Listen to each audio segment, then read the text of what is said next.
네, 장승 분섭 중에서 지금은 분으로 분류할 경우에 대해서 설명을 하고 있습니다. 분으로. 이 분이란 것은 무엇이냐 하면은 교재 276쪽에도 각주에 쓰여 있다시피 불경의 형식 자체를 일종의 문학 작품으로 본다면 그것을 12종류의 장르로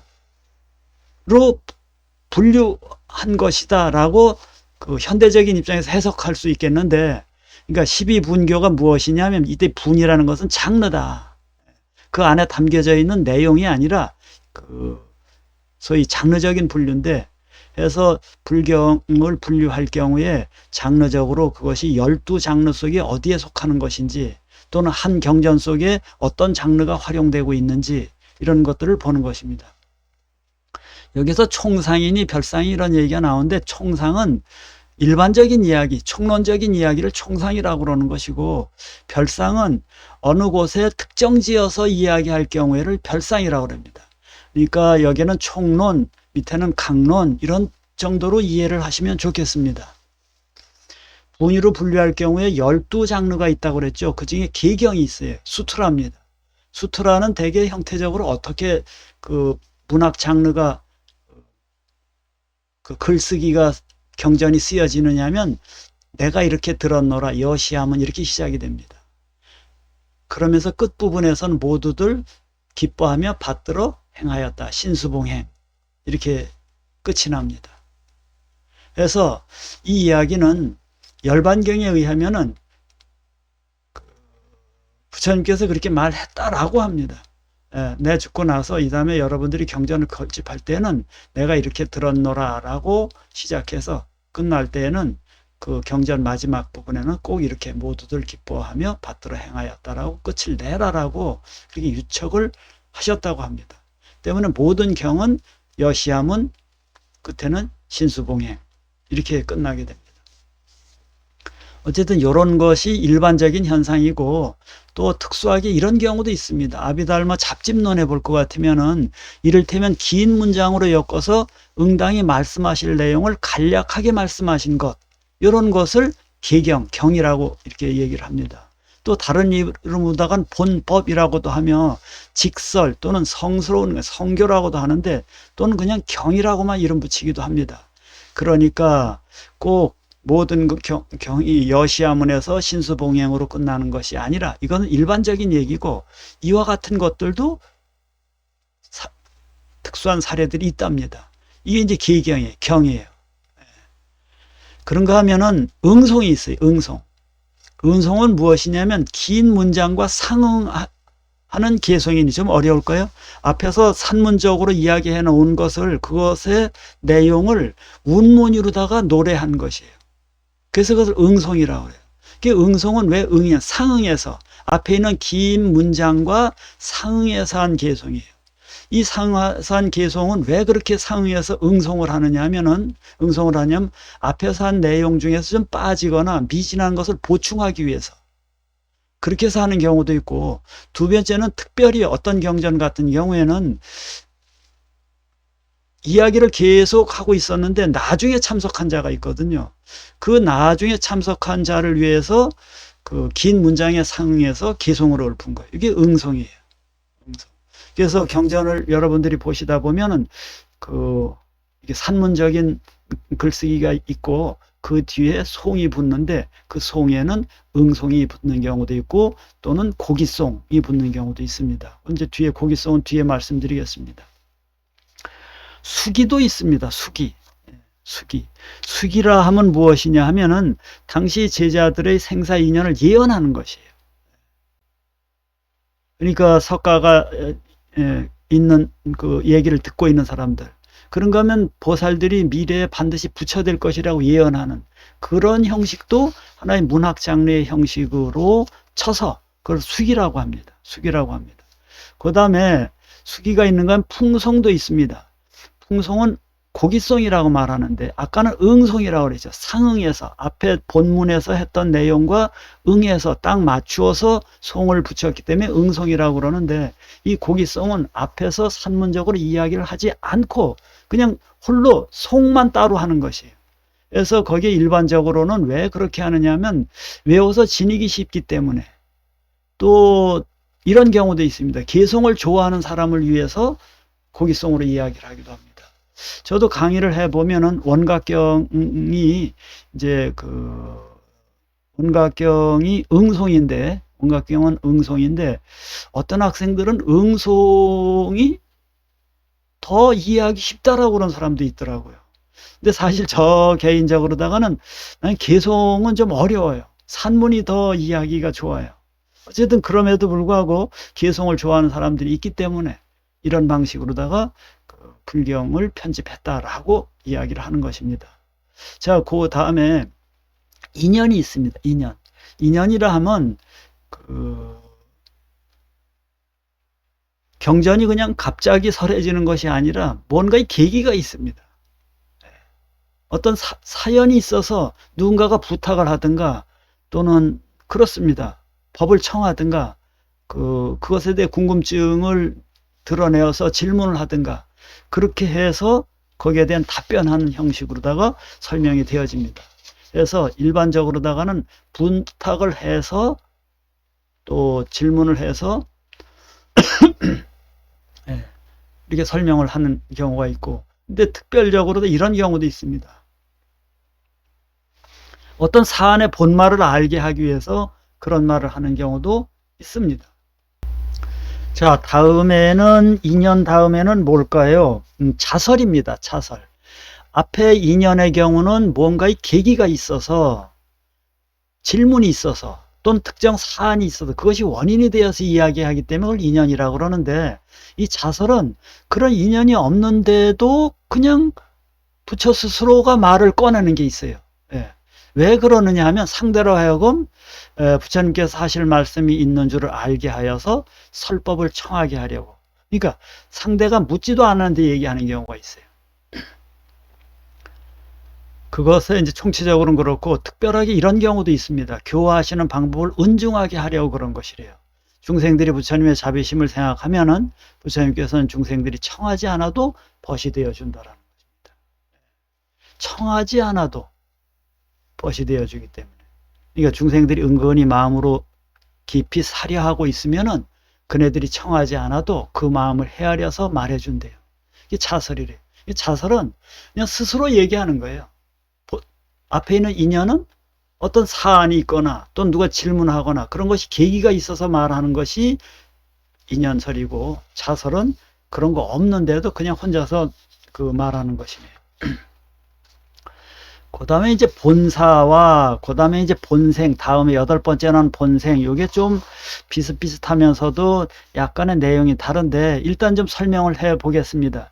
이 본사는 부처에 대한 이야기라는 거예요. 전생에 대한 이야기를 하고 있습니다. 뭐냐면 이것을 여시어라고 하는데 과거에 나는 이러이러한 업을 지어서 이러이러한 과보를 받았다라는 것.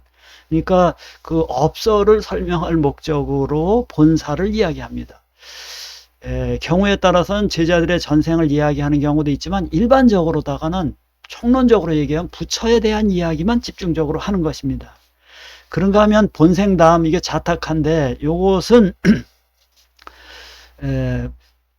열에 관한 이야기도 하고 그 밖에 다른 사람에 대한 이야기도 하는데 내용을 볼 것 같으면 결국은 무엇이냐면은 어려운 일을 잘 극복해서 좋은 결과를 얻었다든가 또는 육바람이 일천해서 어떤 좋은 결과를 얻었다든가 해서 이 본생담을 이야기하는 목적은 무엇이냐 하면은 수행을 해야지만이 좋은 결과를 얻을 수 있다라는 이야기를 하려고 하는 것입니다.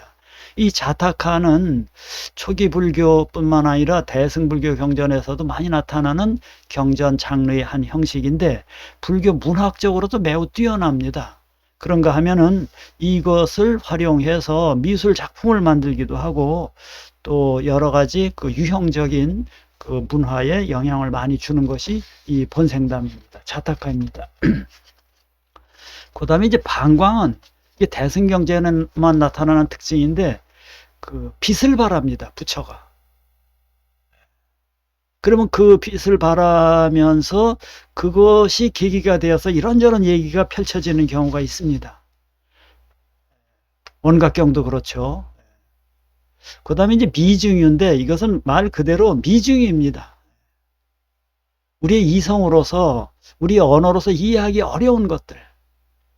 그러니까 좀 신비적인 얘기들이 담겨져 있는 것입니다. 경전 속에는. 그런가 하면 비유. 이 비유는 매우 중요한 얘기인데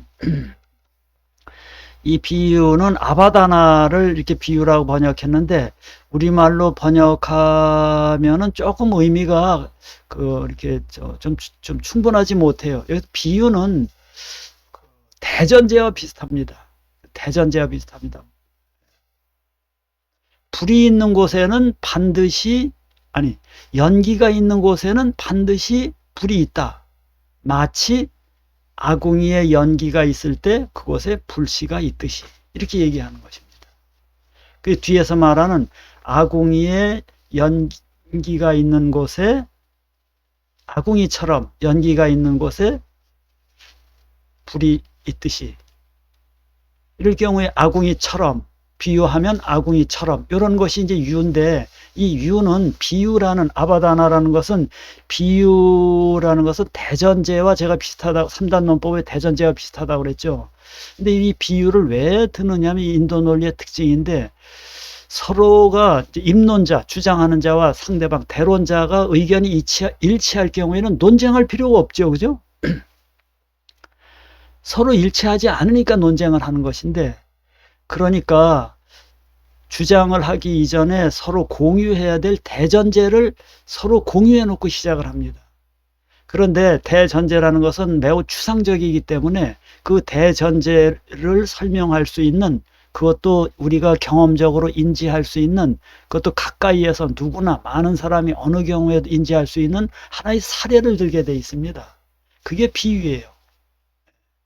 그래서 경전에서는 보면은 반드시 대전제를 이야기하는 곳에 비유를 들고 있어요. 이게 비유와 대전제가 같이 따라간다는 것을 염두에 두시면 좋겠습니다. 자, 그 다음에 논의예요. 논의. 논의라는 것은 말 그대로 아규먼트 하는 것이죠. 예. 그래서 결국은 이치가 깊기 때문에 그것을 갈피갈피, 예, 이렇게 서로 주거니 받거니 설명해 가는 것입니다. 그런데 또 의미를 분명하게 드러나게 하기 위해서 그렇게 하기도 합니다. 이럴 경우에 보면은 두 경우 모두가 꼬리를 물고 가면서 따지고 추궁합니다. 예, 그래서 꼬리를 물고 추궁하고 질문하고 또 질문하고 또 질문하고, 원각경이 그런 요소가 아주 잘 드러나 있습니다. 그래서 불교를, 문헌을 처음 접하는 사람들에게 제가 원각경을 소개하는 것도 여러 양상이, 불교의 그 형태적으로 드러난 양상도 원각경 속에 잘 드러나 있고, 뿐만 아니라 내용적으로도 불교 전체를 섭렵할 수 있도록 잘 들어있고, 게다가 경전이 굉장히 짧습니다. 그래서 불교 교리라든지 이 사상을 처음 접하는 사람들에게 저는 원각경을 소재로 삼아서, 도구로 삼아서 강의를 하곤 합니다.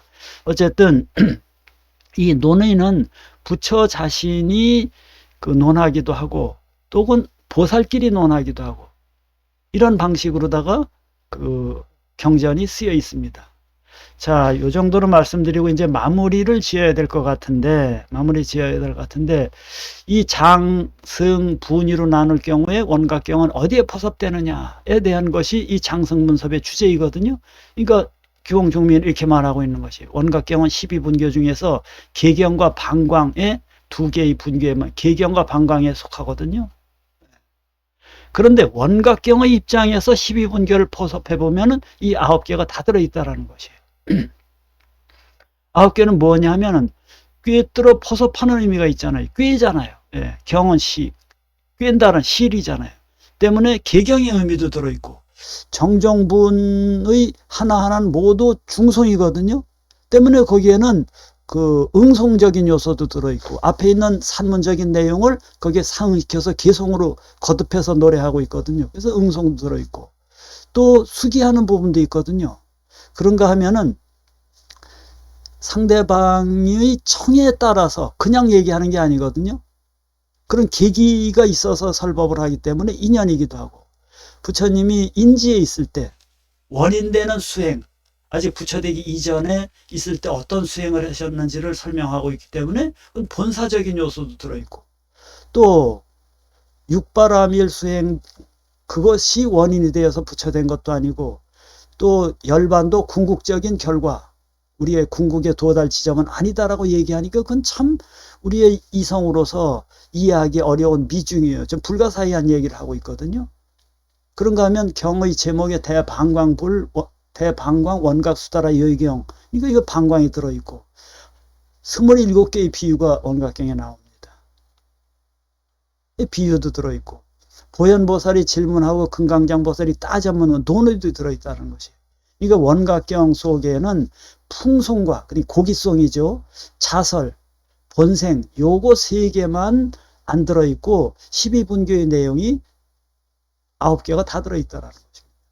그러니까 결론적으로 규봉종밀이 이야기하려는 것은 장으로 분류하나 승으로 분류하나 분으로 분류하나 어느 분류를 하더라도 원각경은 많은 부분을 포섭하고 있고, 그래서 원각경이야말로 이런저런 내용들이 다 종합적으로 잘 들어있는 좋은 경전이다, 이런 이야기를 하고 있는 것입니다. 뭐 어쨌든 규봉종밀의 이런 주장에 대해서는 우리가 동의할 수도 있고 동의 안 할 수도 있지만은, 기본적으로 이런 주장을 하는 과정에서 그가 늘어놓았던 장, 승, 분의 분류 방법을 통해서, 분류 방법은 우리들이 불교의 문헌, 또 불교 철학 사상을 이해하는 데 좋은 도구, 수단, 계기가 되기 때문에 이렇게 여러분들에게 설명을 했던 것입니다. 자, 이것으로서 제2문 장승분석을 모두 마치도록 하겠습니다.